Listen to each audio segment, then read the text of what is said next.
भाजपुर में कांग्रेस पार्टी के भाजपुर विधानसभा सीट से नवनियुक्त कांग्रेस विधायक यशपाल आर्य का पार्टी कार्यकर्ताओं ने फूल मालाओं से जोरदार स्वागत किया। कांग्रेस पार्टी से विजयी होने के बाद नवनियुक्त विधायक यशपाल आर्य भाजपुर की राम भवन धर्मशाला पहुंचे। इस दौरान यशपाल आर्य ने भाजपुर विधानसभा में निरंतर विकास कार्य जारी रखने की बात कही। उन्होंने कहा कि भाजपुर की जनता ने जो उन्हें प्यार दिया है वह हमेशा उसके आभारी रहेंगे और लगातार विकास कार्य को क्षेत्र की जनता के लिए करते रहेंगे। आपको बता दें कि उत्तराखंड के विधानसभा चुनाव में भाजपुर विधानसभा सीट से कांग्रेस प्रत्याशी यशपाल आर्य को लगातार तीसरी बार जीत हासिल हुई है, जहां पार्टी कार्यकर्ताओं ने यशपाल आर्य के जीत हासिल करने के बाद प्रथम आगमन पर स्वागत समारोह कार्यक्रम आयोजित किया, जहां पार्टी कार्यकर्ताओं ने यशपाल आर्य का फूल मालाओं से जोरदार स्वागत किया। इस दौरान यशपाल आर्य ने कहा कि उन्होंने अपने कार्यकाल में भाजपुर को विकास की दौड़ में सबसे आगे रखा है। साथ ही उन्होंने कहा कि क्षेत्र की जनता की आवाज को किसी भी कीमत पर दबने नहीं दिया जाएगा और जनता की आवाज को लेकर सड़क से लेकर सदन तक उठाया जाएगा।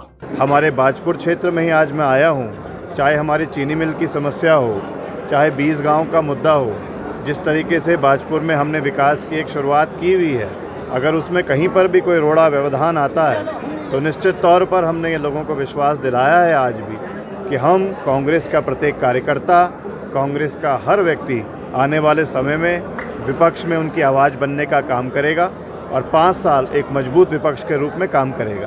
देखिए, भाजपुर की महान जनता का हृदय से आभार व्यक्त करना चाहता हूँ। विषम परिस्थितियों में भी मुझे भाजपुर की महान जनता का आशीर्वाद सहयोग मिला, सेवा करने का अवसर दिया है और तीसरी बार सेवा करने का अवसर दिया है। मुझ पर भरोसा विश्वास व्यक्त किया है और यकीनन मैं भाजपुर की महान जनता को आश्वस्त करना चाहता हूं कि यशपाल आर्य उनके विश्वास को, उनके भरोसे को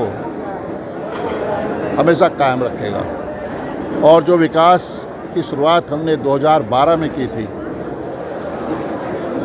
उस विकास की धारा को लगातार प्रवाहित करने के लिए हम संघर्ष करेंगे, हम रचनात्मक भूमिका निभाएंगे, हम विपक्ष की भूमिका निभाएंगे और सरकार पर निश्चित रूप से दबाव भी बनाएंगे।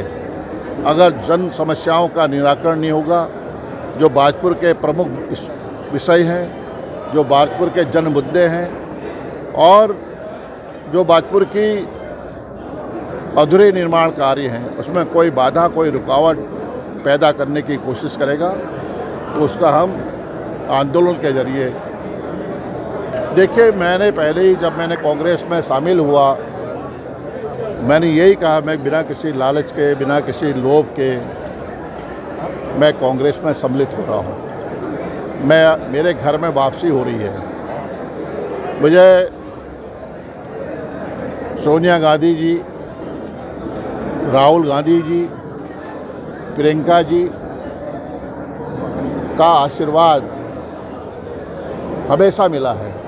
आज मैं उनके नेतृत्व में विश्वास व्यक्त करते हुए मैं कांग्रेस में सम्मिलित हो रहा हूं। मेरी कोई लालसा नहीं है, तब भी कहा है और आज भी मैं एक कांग्रेस कार्यकर्ता के रूप में कांग्रेस को मजबूत करने की दिशा में, कांग्रेस को मजबूत करने की दिशा में और कांग्रेस को स्थापित करने के लिए लगातार मेहनत करूंगा, परिश्रम करूंगा।